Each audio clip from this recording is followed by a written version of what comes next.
Okay, Psalms 91, verses 1 through 5. He who dwells in the secret place of the Most High shall abide under the shadow of the Almighty. I will say of the Lord, He is my refuge and my fortress, my God, in Him I will trust. Surely He shall deliver you from the snare of the fowler and from the perilous pestilence. He shall cover you with His feathers, and under His wings you shall take refuge. His truth shall be your shield and your buckler. You shall not be afraid of the terror by night, nor of the arrow that flies by day. Okay, so Psalms 91, verse 1. He who dwells in the secret place of the Most High shall abide under the shadow of the Almighty. So, the person who dwells in the secret place of the Most High. So, the secret place of the Most High is God's presence, And as we all know, God's presence lives in each and every one of us. And every person that God created, He created every person in His own image and His own likeness. So God's presence lives and it dwells in each and every one of us. But in order for us to dwell in the secret place, in order for us to dwell in the presence of God, that means we have to come into a place of prayer and communion with God. When we pray, we know we just communicate with God. We just talk to God. We get down on our knees. We submit ourselves to God. And when you dwell, that means you stay in a place where you're submitted to God and you're communicating with God. Then you're dwelling in His presence. You're dwelling in the secret place. And according to the first verse, it says, when you dwell in the secret place, you shall abide under the shadow of the Almighty, which means you're living under God's presence. And when you have a life of prayer and communion with God, you're living under God's protection. That means everything you have is going to be under God's protection. The second verse, I will say of the Lord, He is my refuge and my fortress. My God, in Him I will trust.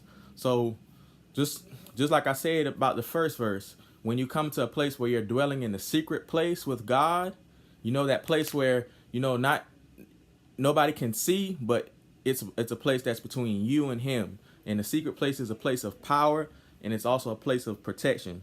And in that place, you will say of God, you're going to learn that God is your refuge and your fortress. It means God is your protector. That means God is your main man. He will never leave you because He's inside of you. He's always sees what you're doing. He's always seeing what's going on. He never forsakes you. No matter what situation you go into, God is always there with you, and God is there wanting to protect you. He's wanting to cover you. But in order for you to understand and know God's protection and His covering, you got to come into a place of communion. You got to abide in the secret place. And then you will come to say that He is my God, in Him I will trust. So just like any other relationship, if you want to have a good, strong relationship, you have to have communication. You got to have trust. But it starts with communication, because when you communicate with God and that spirit to spirit, when your spirit connects with God who lives in you and who's also all around, he abides everywhere, then you come to a place of fellowship, or you come to a place of getting to know one another and developing that relationship to where you say, this is my God, in Him I will trust.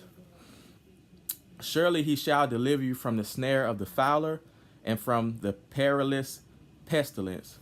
So God is a deliverer. God is the one who delivers. And as we know, Jesus Christ, He's the Son of God. When we believe into Jesus, God delivers us from everything of darkness, and He places us into everything of light, and the life in His kingdom.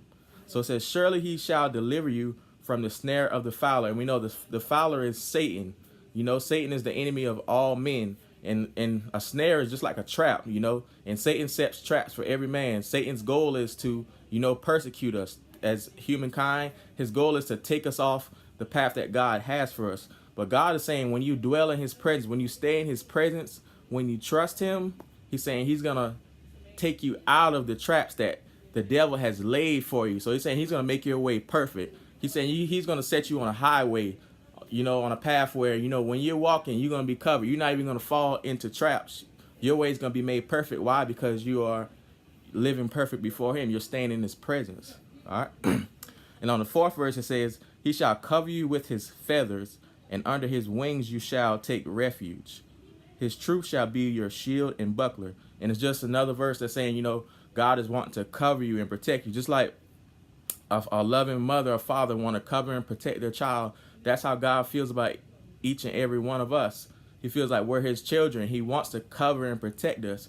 But in order for him to cover and protect us, we're going to have to submit ourselves and come under his covering and protection, because he also gives us free will. God doesn't force us into his presence. He doesn't force us to come into his protection, but he's saying, this is how you come into my covering.